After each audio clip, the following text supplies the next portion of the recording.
Welcome to the Gals Guide to the Galaxy podcast, where a group of gals gather for you one cool thing around our topic of the month. Is it ancient history? Is it breaking news? Is it safe for work? Well, that's up to each gal. All we know is that... Fasten your seatbelts. It's going to be a bumpy night.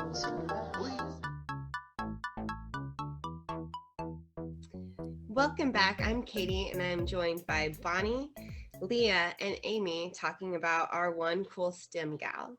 Bonnie already talked about Mamie Pips Clark, but before we dive back in, let's get to know something random about our gal pals. So the question I have for you ladies is I would like to know, who is your favorite lady in science fiction?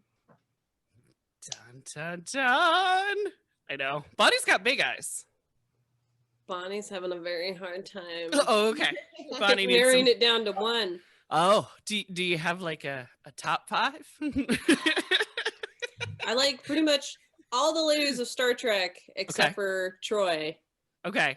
And she knows why you don't like her, right? I don't think it's her fault. Okay. Fair then. I like all the Marvel ladies, right? But Scarlet Witch is my favorite Avenger because she's the strongest Avenger. She is. Yeah. That's Cammy's favorite too, is Scarlet Witch, by the way. Yeah. I mean, all the ladies of Firefly. Mm-hmm. I mean, I'm a sucker for especially any strong female character, funny female character. Right. I mean, come on. I like how yours is like an entire group. The Star Trek group. I can't pick one. I can't even pick one Star Trek lady. Okay, well, I mean, then I'm going to go with that's fair because, you know, geekdom's really hard nowadays. Yes. Yeah. So, yeah. Lots of good options. Yeah, this is true. Amy, do you have a favorite or a top 5 or apparently a top 50? Well, I have a favorite and then I have an honorable mention. That sounds fair. Yes, do it. Make up the rules. So my favorite is Aaron's son from Farscape. Oh. If you haven't seen Farscape. I think Bonnie has, and she's like, damn it. We are in the middle of watching that, and we need to finish that as they make eyes at someone across the room. I just think she's so strong, but then her heart is so big. She's made me cry, I think, more than any other woman in sci-fi. I mean, I can cry thinking about some of those episodes. They're nice. So good. But my honorable mention goes to Delenn from Babylon 5 in honor of Mare Furlan. She passed away, so she's definitely on my top 5. There you go. Nice. She definitely gets an honorable mention this week. So cool. Master Delenn. I love it. My two are on my wall. Can you guess who they are? I'm gonna go with Carrie Fisher. Princess Leia is my number one because of the whole Leia not Leia thingamajigger, and she was like my first little sci-fi role model, even though I joked around a lot about hating Princess Leia with her pew pew pew and her cinnamon buns on her head. It's totally fine. I've gotten over it because I love her. And Wonder Woman, who is behind me, who I have a tattoo of, is my honorable mention, only because I haven't lived with her influence as long, because I didn't grow up watching the Linda Carter episode. So Gal Gadot is newer. I know.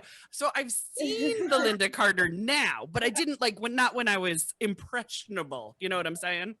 So yeah, but those two are my galactic gals, if you will. Katie, what about you? You know, I'm not as plugged into the pop culture and TV. I'm not. So my favorite sci-fi lady is actually an author. Oh, that works. And yes. I don't even read that much sci-fi, but this one is something I read in high school and it just really stuck with me. And the author is named Sherry S. Tepper. And she wrote A Gate to Women's Country. And the entire novel, about a society of women who have a gate and they live without men, and the men live outside the gate and are only allowed in when they're useful. See? Only for, reproductive reasons. Otherwise, they're useless. And I don't know. It's such a good book. I'm pretty certain the library has that book. Very cool. I highly recommend it. Sweet. That is a good twist on it. I like all of our answers. Good job, Absolutely. There's a lot of good stuff there. And maybe one day I will find my Princess Leia. Yes. Out there in the galaxy, but or your Princess Leia. Done. I love it. All right, so my computer just said I have 2% left. Before I tell you about my gal, I better plug in. There you go. Plug in. This out. Exactly. So that way your hard-fought research oh yes doesn't go asunder. Much time on this. The first page of Google. Don't worry, that's how y'all do it. All right. We're safer now. The day is saved thanks to electricity and a charging port. And the fact that my dog hasn't eaten through this particular cord. Not this one. Not this one yet. Right. All right, I am ready. So who is your lady, darling? So I'm going to be talking about Mary Seacole. Yay! And sorry, I've always wanted to know more about her. So yes. You know what? Leah probably already knows more than I know about Mary Seacole. Yes. Oh. Actually, it was Leah that told me about Mary. And I checked out both books that Gal's Guide Library has on Mary Seacole. And I did that, I think, at the end of December. And then realized I needed to plan like the next 3 months of our book club. So you were reading some other books, which totally makes sense. So I definitely did not get into these books. After researching just online, I do want to read more about Mary Seacole, most definitely. I think I just need to hang in there. Because I will say I started one of the books I got from the library, and it was really slow. It was wanting to describe how picturesque her homeland of Jamaica was and about the harbor. I mean, if you give me more than 4 pages about the Jamaican harbor, you kind of lost me, right?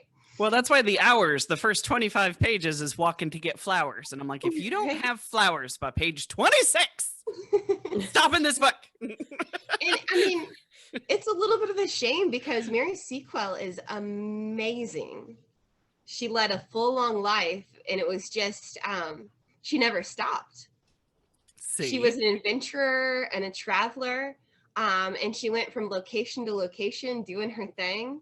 Mm-hmm. I have to say, it's a shame that I have never heard about Mary Seacole until the last month, because she was, in 2004, she was voted the greatest Black Britton.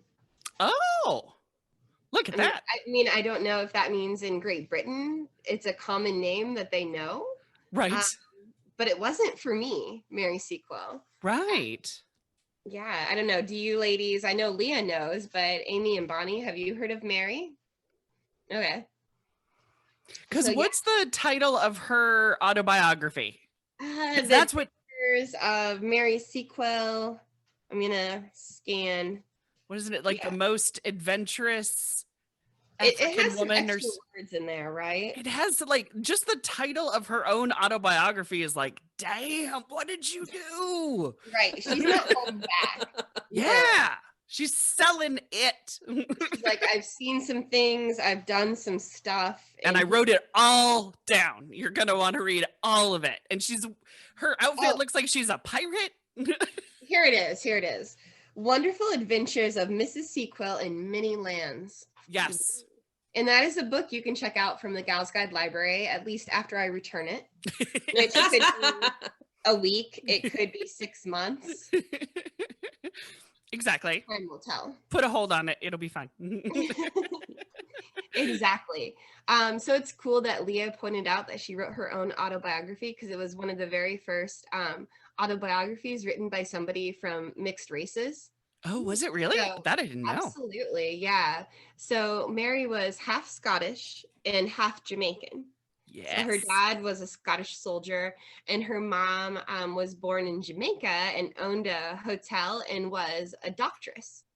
Nice. So she used herbal remedies and kind of witch doctory type thing to doctor people at her hotel and around the island. So it was that exposure that had Mary Seacole really interested in nursing people. Nice. And she is known as a nurse. Mm-hmm. So she learned by working with her mom and observing what her mom did. And then she talks about how she worked on her pets growing up. So like she went from like pets to people to employing these Bonnie. Hopefully she was nice to the. She was taking care of the animals. So as we were saying, Bonnie, I'm sure she took very good care of the animals that she did her nursing practice on. Yes. Because it's really cool. A lot of what she learned, because we're talking early 1800s here, was very much practical being clean. Mm-hmm. Washing your damn hands. Yeah. Wash your hands, right? But that was revolutionary at the time. Yeah, that it was something that was considered. You know, you had doctors in Great Britain that, I mean, there was a high infant mortality rate in Great Britain during this time period. And a lot of it was because they weren't washing their goddamn hands. Right. Excuse me for that, but yeah. But, we lost Mary Wollstonecraft to that. Right. Mary Shelley's mom, because didn't wash his hands. You know, so I say like her mom was into herbal remedies and was considered a bit of a witch doctor, but it was her mom that taught her how important this cleanliness was. Nice. And it was something that she practiced and was very dedicated to. And it's funny because another lady from Great Britain, maybe you've heard of her, Florence Nightingale, is largely credited with this theory. And actually, it's funny too, because they were a bit of adversaries. So as Mary Seacole started her career in nursing, she kind of wanted to join teams with Florence Nightingale, and Florence Nightingale was not a fan of Mary Seacole. Oh, Florence. You know, I don't know all of the nuances behind it, but a lot of the prevailing theory is that a 6-foot loud Black woman from Jamaica didn't really fit into the drawing rooms of Great Britain. She was also Scottish. Right. Which I'm not certain this was a plus in this particular. Yeah, I'm trying to imagine what her accent would have been like. Right. With that. I mean, she grew up in Jamaica. I don't know, honestly, how present her father was, because he was like a military man. Gotcha. On the sea and stuff like so that. The environment might have been much more Jamaican. Mm-hmm. And it's very interesting because I read online and I watched, the great YouTube videos. Right. And it seems like Mary never really considered herself Black. Gotcha. But she didn't, she wasn't dismissive either. She was very embracing and encompassing. But I think a lot of like her standing in Jamaica was based on her father's heritage. Oh, okay. So she didn't, at least in her homeland of Jamaica, have to deal with a lot of that racial prejudice. Right. And she very much looked like a white woman. Gotcha. Even though I was talking about Florence Nightingale kind of poo-pooing her, but I'm thinking that's like the size and the accent and right, and the confidence. And the confidence, right. She was not a like quiet, demure woman whatsoever. But one of the things she's most famous for is her experience with fighting cholera. Because there was a huge cholera outbreak in Jamaica. Kind of when she was very much coming of age, becoming like 18, 20. We all came to age earlier back then, right? Yes. She could have been like 12 and it's like, there's a woman. But I believe she was, around that 18-year-old mark. And she was helping her mom at the hotel fight this huge cholera outbreak in Jamaica. And of course, the high standards for cleanliness went a long way towards beating that. But still, it was huge losses in Jamaica. And so she was doing that at her mom's hotel. But then a few years later, there was a huge fire that burnt down her mom's hotel. Oh. And her mom passed away, right? And I think that those were really her huge ties to Jamaica. And at which point, one of her brothers had moved to South America, and she decided to go there and join him. And when she moved there, she just decided to open a hotel, her own international hotel that would take care of and cater to people. And she continued to do her doctoring there. But then a few years after opening that hotel, there was a huge cholera outbreak there. I think she very much felt like cholera was following her around the globe.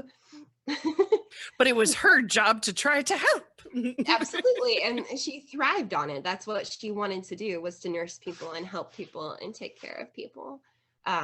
So yeah, she opened her, because it's like she's a nurse and she's an entrepreneur. She's very much known for being able to do both. She was nursing and she was opening her hotels. And so she spent time in South Africa. She got married, I think, a little bit before she left South Africa, but I think it was kind of a brief thing and not a cliff note in her life. Gotcha. Let's say. I don't know all the details. not a love match sort of situation. Right. Drop this on Valentine's Day. Not everybody's hooked up for Valentine's Day. Yeah, I think some people that know Mary Seacole better could school me on this, but I know in my reading of her husband is not mentioned very much, so I don't know what the deal is there. You're gonna have to read about the great adventures of Mary Seacole in faraway lands. Sounds good. Story, right. So after Mary opened her hotel in South America where her brother lived, she did that for a time, and then she kind of felt wanderlust again. I kind of skipped over telling you that during her adolescence, she spent time in Great Britain and was just really enthralled with the society and with London and everything that happened there. Nice. So it's kind of always, I think, been a little bit of a dream for her to go back there and be part of that society. So around that time also is when the Crimea War was taking place. And she knew that she wanted to use her skills of nursing to help and take care of British soldiers that were being wounded in the Crimea War. So she went over to London, and that was when she kind of started like knocking on Florence Nightingale's door and was like, let me join you and your nurses. And Florence Nightingale was like, nah. Really kind of turned her nose up at Mary. That could have been such a great partnership. It could have been such a great partnership, right? But they told Mary that she could not join them. That did not deter her because she wanted to go to Crimea and help the soldiers. So she decided she would go on her own. Yeah. So she kind of went under the guise of opening her own hotel there at the Crimea. I think it was like called the Britton Hotel or the International Britton Hotel or something like that. And so, but really what it was a place for soldiers to convalesce. So she took in soldiers, but it was beyond that. She would even go to the front line to tend to soldiers who were wounded and take care of them. So she did a lot of good, but she was also a merchant during that time. She was definitely selling things to the soldiers. Gotcha.